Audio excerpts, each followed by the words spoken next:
By Andina Seers, the direct discovery of who you really are. A new enlightenment narrative down through our history, and dotted around different parts of the planet like the occasional blooming of an extremely rare and exotic flower. There have been a few people who have opened into a mystical consciousness profoundly different from normal everyday awareness.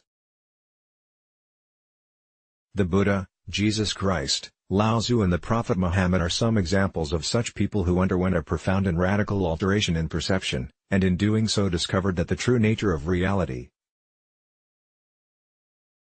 behind and beyond what appears on the surface, is an unbounded oneness, a unity beyond time and space, a unity which is also the ground of being and from within which all life arises. Names given to this revelation have included enlightenment, liberation, and awakening, all of which allude to a radically freeing perception of the nature of life itself. Each of these teachers, and the traditions that formed around them, also related what encountering this was like. To experience this larger consciousness was to experience paradise, and the different cultures each again gave a name to this. In the Hindu traditions it became known as moksha, in Buddhist traditions, satori, and in Christian traditions, heaven. Up until now the vast majority of cultural narratives have also said that this mystical consciousness is extremely rare and only happened once upon a time to a mere handful of saints and sages. However, the nature of this transcendent consciousness has also been described as infinite, limitless and timeless, and therefore doesn't just belong in the past, or even in the future for those awaiting a savior.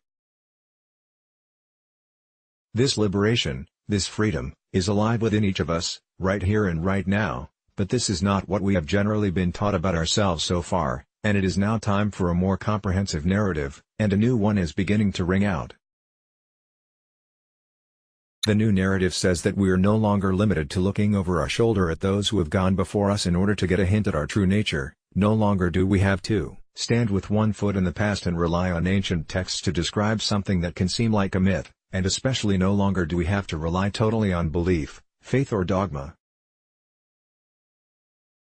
The new narrative has at its core the recognition that there is a real possibility to actually awaken into the same mystical reality that the spiritual teachers have pointed to for over 2,000 years, and that there is a tangible possibility for you too to discover the magnificence of who, and what, you really are. Already around the globe many people, who would generally be considered the person next door, have found out directly for themselves that this new narrative is accurate as they too have awakened into oneness, opening directly into the non-dual unity which is our true identity.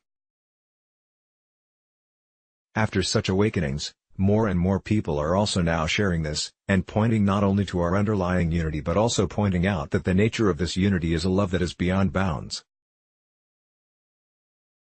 Over time this new narrative will replace the previous one, although not before adherents to the old ways have put up resistance to the change.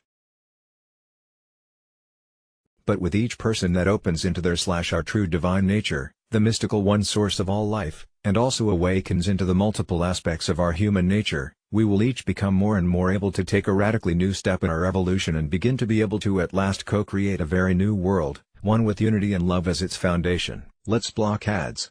Why?